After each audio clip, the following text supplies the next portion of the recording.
Hola a todos. Y si no, no soy yo. En primer lugar, quiero comenzar recordando a Charlie Kirk, uno de los mejores divulgadores de las ideas de la libertad, un referente que nunca le dio la espalda al debate abierto. Su muerte no debe paralizarnos. Tenemos la obligación de seguir al frente y no claudicar en la batalla por las ideas. Tarde o temprano, el bien y la verdad triunfarán. Dicho esto, me pone muy contento estar hoy aquí junto a todos ustedes. Me alegro mucho de que CIPAC, la cumbre derechista más importante del planeta, haya llegado a Paraguay y espero que pronto esté presente en toda Sudamérica, dando la batalla cultural a lo largo y a lo ancho del continente. En Argentina comenzamos a celebrar la cumbre de CIPAC desde el año pasado, en una jornada verdaderamente histórica para las ideas de la libertad de nuestro país y que esperamos con ansias poder repetir o incluso superar. Gracias a Soledad Cedro, CEO regional de CIPAC, por haberme invitado y también gracias a todos los que han venido a escucharme. Es siempre un privilegio para mí aprovechar cada ocasión para llevar las ideas de la libertad a todos los rincones del planeta. Quiero comenzar diciendo que Paraguay es un ejemplo de lo que hay que hacer en materia económica, tanto para mi país como para el resto de Sudamérica.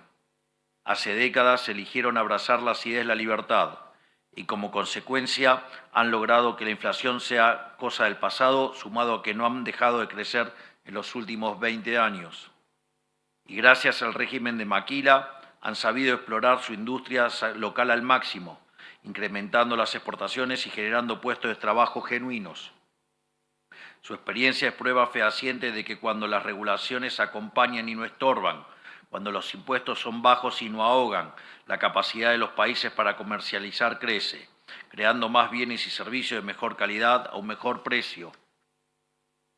En cambio, nosotros en Argentina, que tan solo estamos a una frontera de distancia, durante los últimos 20 años hemos hecho todo de manera diametralmente opuesta.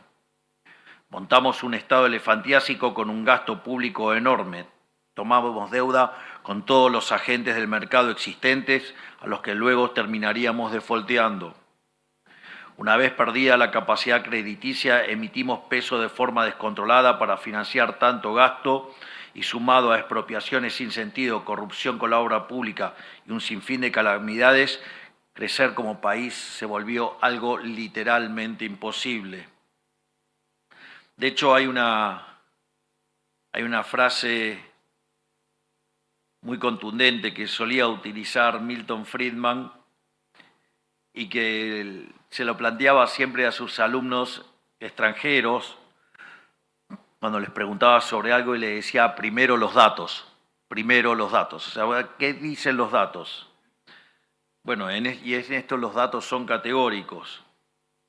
Los resultados están a la vista. Entre el año 2012 y el 2024, Paraguay creció a una tasa anual compuesta del 3,1%, mientras que Argentina decreció al ritmo del 0,1% anual en el mismo periodo.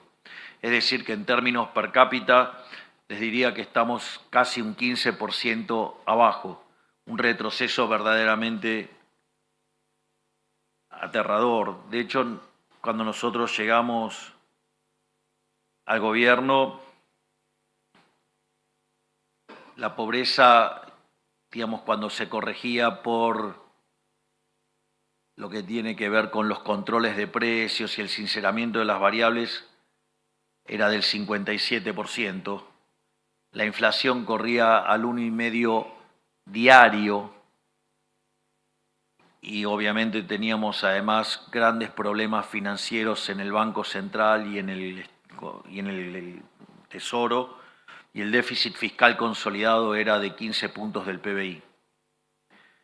Pero más allá, digamos, de la calamidad en que se encontraba la economía argentina al momento en el cual nosotros llegamos al poder, ya veníamos también cometiendo muchísimos errores desde tiempo atrás. Es más, los argentinos incluso desperdiciamos la oportunidad de nuestras vidas cuando nos opusimos al ALCA en el año 2005. en lo que hubiese sido el acuerdo de libre comercio más grande y beneficioso de nuestra historia. Un tremendo error que terminamos pagando muy caro más tarde, pero que solo no perjudicó a Argentina, sino que también al resto de la región al impedir que el acuerdo prosperara entre las demás naciones. Gracias a Dios, hace 2 años los argentinos eligieron cambiar. Decidieron decirle basta a la miseria y en diciembre de 2023 eligieron como presidente a un liberal libertario para poner en práctica un proceso de profunda reforma que a esta altura ya se pedía a gritos. Y gracias a ese mandato que nos comprometimos a cumplir a rajatabla, pusimos en marcha un plan de orden fiscal, monetario y cambiario que empezó a rendir importantes frutos. Básicamente, pusimos en orden las cuentas del Tesoro Nacional en el primer mes de gestión. A mitad de año pusimos en orden las cuentas del Banco Central y desde ese momento frenamos la emisión monetaria. Y no solo eso, sino que además hicimos cerca de 9.000 reformas estructurales. Por ejemplo, la baja de la inflación, donde pasamos de estar al borde de un nuevo proceso hiperinflacionario, es decir, la inflación viajaba al 1,5% diario. Hoy es 1,5% la inflación, pero en términos mensuales.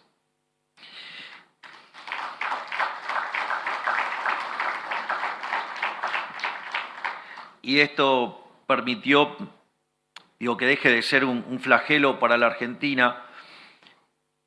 Hay que tener en cuenta que el impuesto inflacionario es uno de los impuestos más regresivos que existen y eso, por ejemplo, nos permitió la baja de la inflación, los mecanismos de contención social del Ministerio de Capital Humano y la recuperación de la economía, con lo que tuvo aparejado en términos de mejora de salarios reales.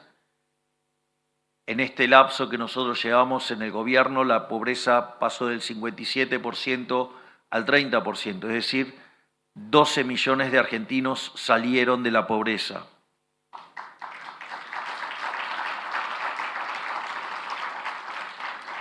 Y en materia de indigencia, hoy 6 millones de argentinos que antes no comían, hoy sí comen porque salieron de la indigencia. A su vez, en paralelo, somos el primer gobierno en los últimos 123 años de historia que tiene déficit cero después del pago de intereses.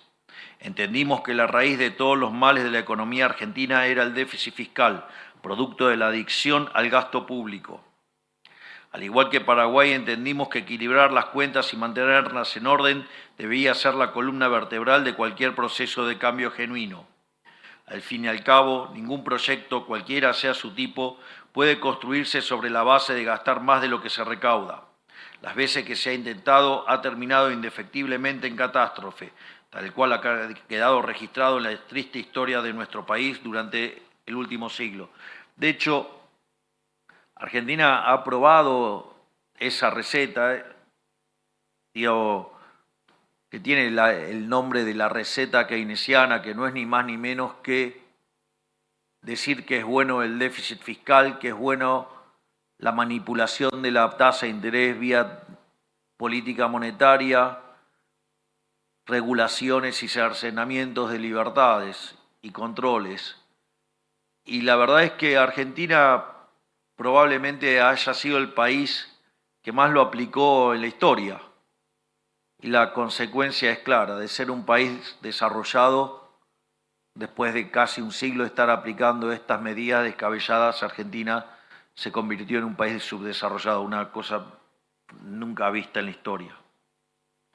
Por eso, el modelo que proponemos nosotros está inspirado en las ideas de la libertad que hicieron grande a Occidente y que constituyen los cimientos de nuestra Constitución Nacional y que nos condujeron a nuestra era dorada a principios del siglo XX.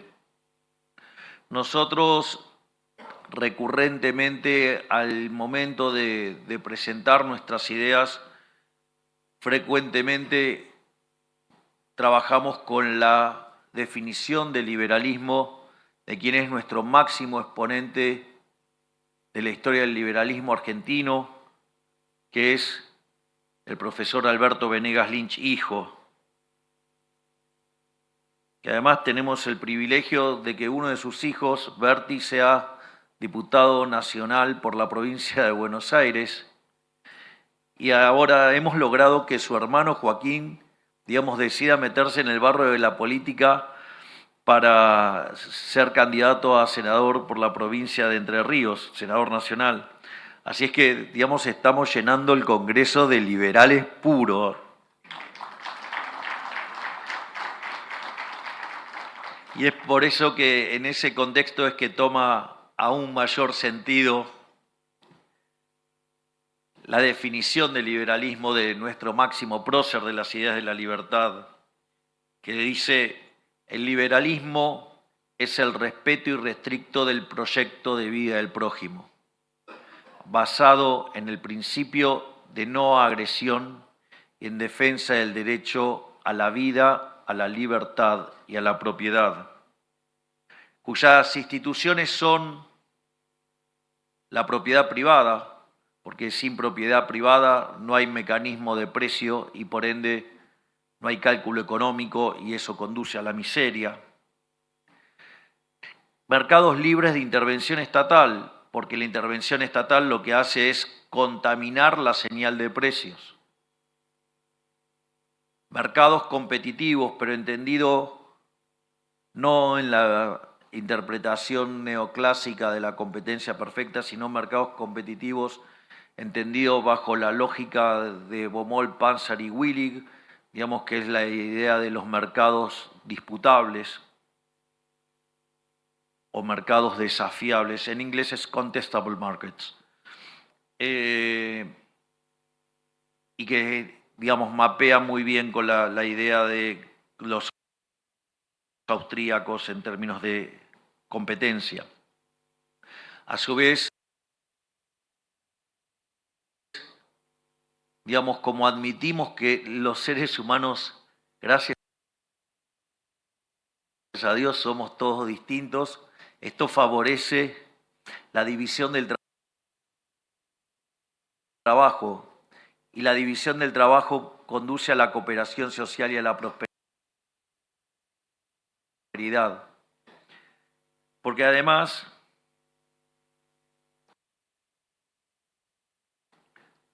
esto, más allá que estos principios que nos hicieron codearnos con las potencias del mundo y transformar la República Argentina en la tierra prometida de quienes buscaban un mejor porvenir, es muy importante como criterio al momento de definir no solo el norte de una política, sino cómo estructurar la política. Nuestra política está basada en criterios morales.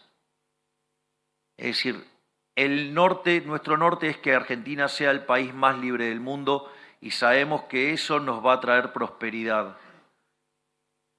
Pero hasta ahí, digamos, es como pareciera muy abstracto. Y en realidad, lo que cuenta al momento de tomar las decisiones es trabajar con un marco moral. Porque cuando ustedes plantean las cuestiones en términos morales, no hay lugares para grises. Las cosas que están bien, y las cosas que están mal. Lo voy a hacer con, perdón que sea autorreferencial, pero es para mostrar cómo nosotros tomamos decisiones con criterios morales. Nosotros cuando recibimos el gobierno, el Banco Central generaba un déficit cuasi fiscal de 10 puntos del PBI, eso generaba inflación, eso generaba inestabilidad macroeconómica y Argentina como consecuencia de ello tenía un cepo cambiario, es decir, no era posible hacer transacciones en moneda extranjera libremente, sin que fuera perseguido brutalmente por el aparato represivo del Estado. De hecho, están las imágenes, digamos, del año 2023, gente que se les llama arbolitos, que hacen compra y venta de divisas en la calle y eran perseguidos por la policía. Y la realidad es que esos controles de cambio son verdaderamente siniestros, porque en primer lugar, si uno se gana su dinero de manera honesta, ¿qué potestad o qué facultad tiene un funcionario en decir en qué lo puede gastar o no uno? O sea, uno podría gastar el fruto de su trabajo en lo que le dé la gana mientras que sea legal. Ese es el primer punto. El segundo punto es que, dada la depreciación que se llevaba sistemáticamente la moneda, era una destrucción de riqueza feroz, porque fíjense que si alguien en el año 2001 tenía $1.000, digamos, si quieren hacerlo al precio de hoy, si tenía $1.400 y 1.400 pesos, si se quedó con los $1.400, tiene $1.400. Ahora si se quedó con los pesos, hoy tendría $1. Consecuentemente, eso significa que implicaría también una pérdida de riqueza enorme y por ende una pérdida de bienestar enorme. Además, los controles se ponen para fijar un precio artificialmente bajo y eso básicamente lo que genera es un exceso de demanda de divisas. Y la contracara de ese exceso de demanda de divisas es un exceso de oferta en el resto de la economía, ya sea un exceso de oferta en el mercado de bonos, que deriva en que el precio de los bonos sea muy bajo y por ende la tasa de interés muy alta y por ende el riesgo país muy alto. De hecho, cuando nosotros ganamos las elecciones, el riesgo país estaba en los 3.000 puntos básicos. Ahora esas altas tasas de interés genera descoordinación, es decir, el riesgo país genera descoordinación intertemporal entre ahorro e inversión y eso hace que caiga tanto el consumo como la inversión y por ende hunde la actividad económica. Al hundirse la actividad económica se retrae la demanda de trabajo. Al retraerse la demanda de trabajo, los salarios o son licuados por la inflación o son atacados por el desempleo o alguna combinación de ambos. De hecho, digamos, los salarios en Argentina cuando nosotros llegamos estaban en torno a los $300, hoy están en torno a los $1.100, $1.200. Por otra parte, esa situación lo que hace es que se genere pobreza y de hecho cuando se sinceraban las variables, se pasaba de la frecuencia semestral a mensual y además se sinceraban los precios porque había controles de precios, la verdadera pobreza que nosotros heredamos era del 57%, es decir, una verdadera catástrofe. Por lo tanto, para nosotros era fundamental sanear el balance del Banco Central y liberalizar el mercado de cambios. Digamos, entonces frenamos con la emisión monetaria a mitad del año 2024 y después, en un programa inédito con el Fondo Monetario Internacional, procedimos a sanear el activo del Banco Central, porque básicamente lo que se hacía en Argentina es que los distintos gobiernos colocaban letras intransferibles en el Banco Central, títulos que no tenían valor de mercado y se llevaban los dólares y por lo tanto dejaban sin respaldo básicamente los pesos que andaban dando vuelta, es decir, una suerte de default sobre los pesos. Y eso básicamente técnicamente se resuelve vía mayor inflación, es decir, y eso era lo que pasaba en Argentina. Por lo tanto, no solo que había que cortar con el problema de la emisión, sino que además también no era solo el problema del flujo, sino que también que había que corregir el problema del stock. Y eso nosotros lo hicimos con el acuerdo que celebramos con el Fondo Monetario Internacional y que lo firmamos a mitad de abril de este año, donde básicamente recibimos un paquete de apoyo donde el Tesoro esos dólares que recibió lo utilizó para cancelar deuda con el Banco Central, de modo tal de terminar con la estafa inflacionaria. Es decir, la deuda bruta no varía, pero cambia el acreedor. pero lo más importante es dejar de estafar a los argentinos de bien que tenían pesos o que tienen pesos. Cuando nosotros propusimos esto, decían que no lo íbamos a hacer porque básicamente era el año electoral y que no había por qué, digamos, correr este riesgo. Entonces, fíjense que ustedes ahí se enfrentan a una decisión de política económica donde tienen que pensar o en términos utilitaristas, ¿sí?, con una contraparte electoral, y por otro lado en hacer lo que es correcto, que es abrazar las ideas de la libertad y avanzar en la liberalización. Y así es que contra todo pronóstico que decían que nosotros no íbamos a levantar el cepo porque se trataba de un año electoral, cuando nosotros conseguimos el financiamiento que nos daba tranquilidad sobre el balance del Banco Central, básicamente nosotros decidimos quitar el cepo, porque no se negocia con el mal. Cuando ustedes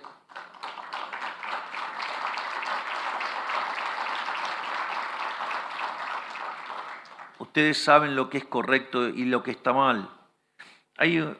Perdón que estoy desviándome de la base de lo que traía como discurso, pero hay un trabajo que lo recomiendo enfáticamente,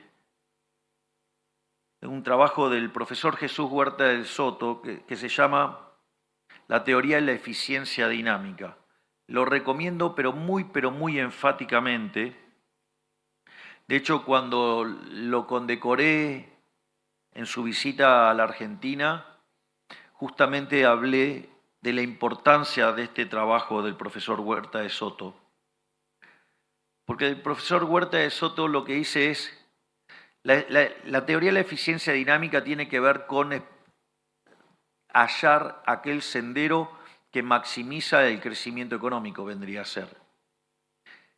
Pero lo que señala también es que algo que es eficiente no puede ser que sea injusto. Es decir, ustedes por el óptimo de Pareto o en nombre del óptimo de Pareto no pueden estar cometiendo injusticias y aberraciones porque supuestamente eso utilitaristamente le va a dar algo mejor.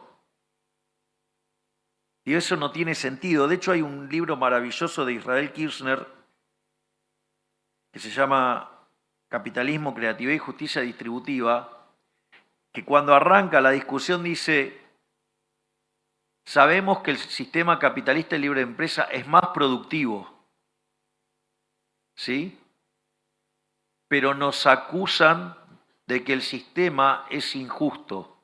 Y lo que dice Israel Kirzner es cierto que somos más productivos, somos más eficientes, pero si el sistema no es justo, no vale la pena defenderlo. Y lo que hace justamente en ese libro Israel Kirzner es mostrar que la combinación del principio de apropiación de Locke, sumado a la idea de Hayek de los mercados como proceso de descubrimiento, es decir, el capitalismo de libre empresa no solo es más eficiente, sino que además es el único sistema que es justo. Y lo que deviene del trabajo de Huerta de Soto es que si ustedes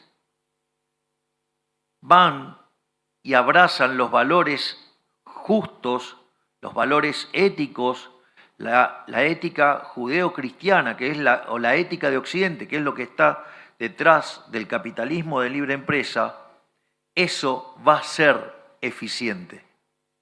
Es decir, lo más interesante del trabajo de Huerta de Soto es que ustedes podrían meter a una economía en un sendero dinámicamente eficiente, es decir, que maximice el crecimiento económico y no necesitan saber de economía.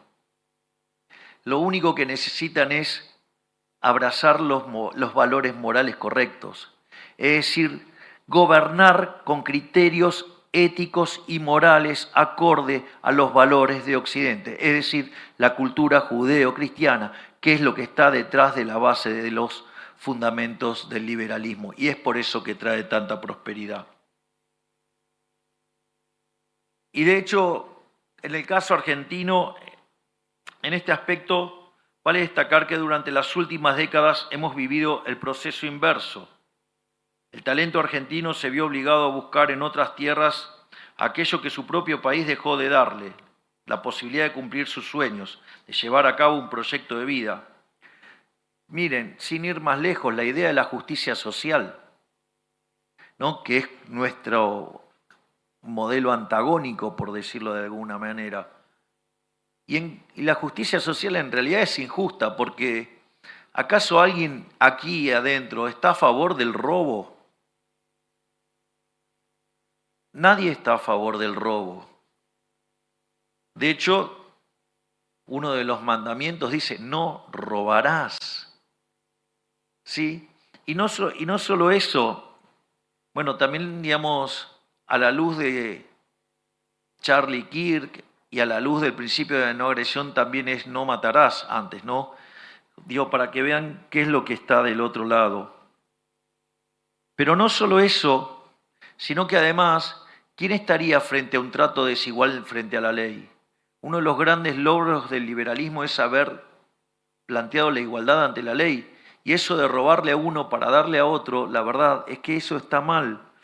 Por eso es muy interesante un par de reflexiones que hizo Thomas Sowell al respecto. Dice, la justicia social es envidia más retórica.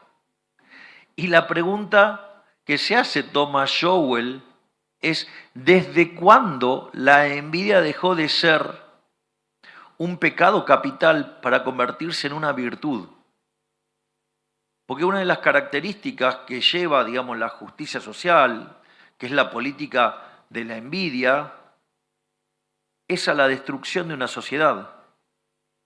Por lo tanto, este tipo de cuestiones son fundamentales al momento de tomar decisiones, porque uno lo lleva a un plano que es ético y moral, y ahí está claro lo que está bien y lo que está mal. No sé, digo, le puedo hacer otro ejemplo, digamos, lo que tiene que ver con nuestra política de seguridad. Y miren, el que las hace las paga. Es decir, y bien que funciona. Entonces, si ustedes se fijan en cada una de nuestras políticas, en el fondo todas tienen un trasfondo ético y moral. Y eso es lo que hace que de la economía hayamos hecho el recorte fiscal más grande de la historia. Y cuando todos pronosticaban una brutal recesión, el PBI entre puntas en la frecuencia mensual creció 6%. En el primer semestre, en promedio, creció 7%. No solo que la inflación bajó del 1,5 diario al 1 mensual, es decir, de venir de niveles que parecía que Argentina iba a entrar en una escalada que podría haber llegado al 17.000, 18.000%, hoy viaja en torno al 20% y esperamos que para el año que viene, a mitad de año, la inflación haya desaparecido. Y en todo ese proceso, 12 millones de argentinos salieron de la pobreza. 6 millones de argentinos empezaron a comer cuando antes no comía. Así es que no es que hemos completado todo, todavía nos falta muchísimo, pero estamos claros que siguiendo los valores éticos y morales correctos, Argentina va a ser grande nuevamente.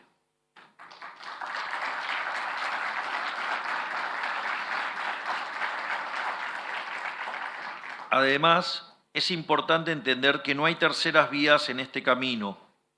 Cualquier opción moderada, entre muchas comillas, es funcional al sistema decadente que con tanto esfuerzo estamos dejando atrás. Esto está en un trabajo maravilloso de Ludwig von Mises, que se llama Intervencionismo, y el subtítulo es El mito de la tercera vía. Mises dice, hay capitalismo de libre empresa y hay socialismo real. Cualquier solución intermedia tiende a socialismo, y eso es pobreza. Es decir, esto quiere decir que simplemente que no hay opción moderada entre, por ejemplo, entre el superávit y el déficit. No hay tercera vía entre un Estado abocado a sus funciones esenciales y uno con un número creciente de atribuciones, que hace un montón de cosas y las hace todas mal. Los argentinos ya ensayamos en el pasado cambiar de forma gradual, haciendo concesiones y dejando sin abordar aspectos del pasado que estaban mal. Esa experiencia fracasó y de ello nos tenemos que llevar un aprendizaje. No hay cambio a medias.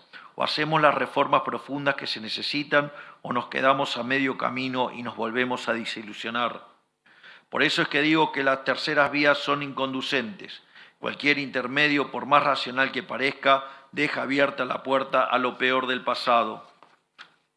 Afortunadamente, si Argentina crece y nuestro pueblo nos acompaña en las elecciones, seremos capaces de hacer grandes cosas con el pueblo paraguayo, de cuyo ejemplo tenemos mucho que aprender. De hecho, como fieles adeptos a la libertad de mercado, creemos que cada una de nuestras naciones tiene mucho que aportarle a la otra, ya que es mediante la cooperación y el intercambio voluntario que los pueblos crecen y prosperan.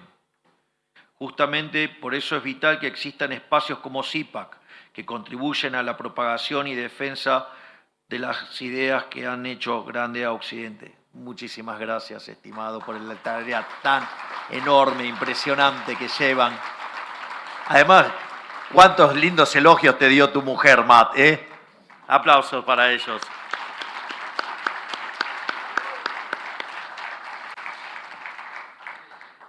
En este sentido, en un contexto